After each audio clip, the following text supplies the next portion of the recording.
The $13 survival knife. I actually paid $13.99 for this one. Now I'm not into novelty items. I'm not into small cheap gear, stuff that's used for play or for adornment. But I do, along with collecting knives and survival knives, I do like to pick up inexpensive knives, and I like to try getting different varieties of knives and knives of all shapes and sizes. And when I see an interesting knife, like this survival knife, and it happens to be a very inexpensive one, I like to pick them up and try them out, see how good they do, see if they're worth the price I pay. And this happens to be a hollow handle survival knife. It's got a little O-ring and holds a compass underneath.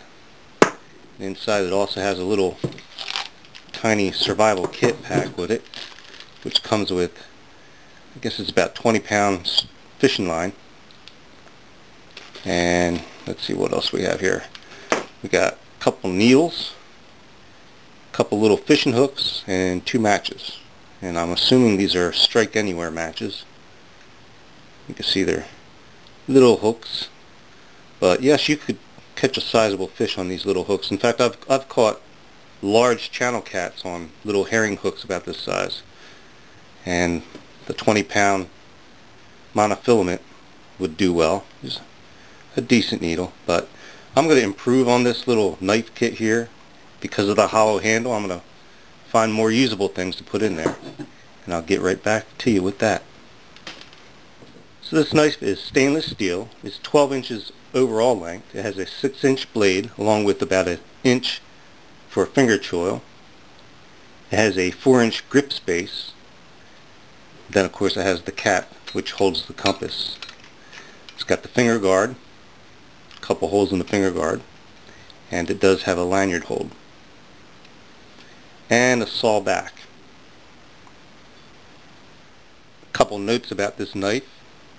It comes with this sheath, which is a pretty standard sheath for knives. It has an O-ring to seal out moisture or water from this end. Okay, so when the knife is in this position, it's not going to get water inside. However, where it mounts the blade into the handle, there is some daylight. There's space.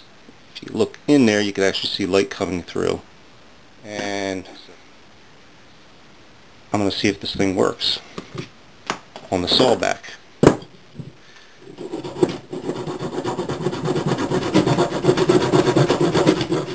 The saw back is working fairly well. This is a piece of sassafras. And the blade does come fairly sharp. I'd say it's a good service edge there.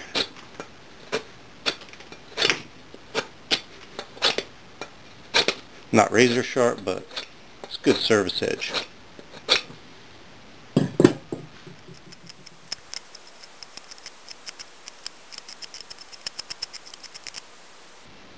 Okay, so how would I improve this survival knife setup?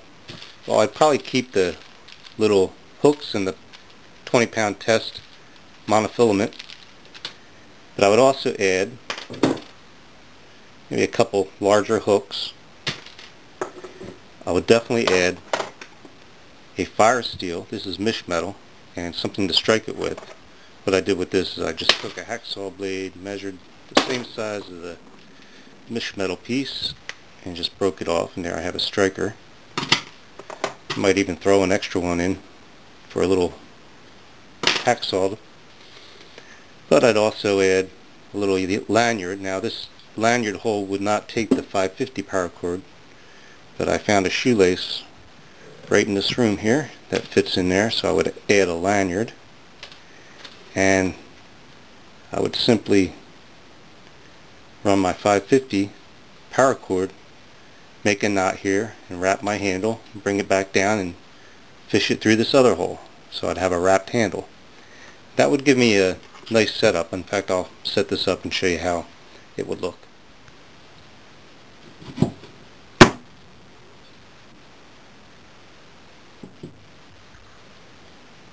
Alright, so here's the $13 survival knife set up as I would set it up, just using a few common items that I have laying around in my gear room here.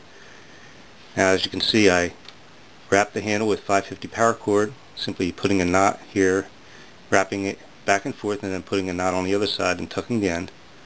It gives me about 9 or 10 feet of 550 paracord, which I could use to make a bow with, a bow drill, used for lashing, for shoulder making, etc. Many uses for paracord.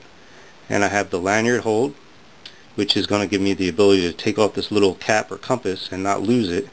If I do drop it, it's easier to find, but I would wrap it around my wrist while I'm using it so I don't drop it in the leaves or somewhere and lose it. Now, the contents. I will state that there's still plenty of room here. I can get my finger way down in there. Lots of room. But I did add to this fishing packet. Left the 2 matches in there. I took the 2 needles out. I don't see much use for them, although it could be something to use to stitch in the field. Left the monofilament in. I added 3 split shots to the fishing kit, and I added 4 hooks. I've got 2 worm hooks about that long, good sized ones, and I got 2 medium sized hooks. Now, along with the fishing kit, I also have the mesh metal with striker in there. So you can see, just by adding a few things to this kit, I've upgraded it a little bit. Didn't cost me anything. I have a means of finding direction, a means of making fire. I have a fishing kit.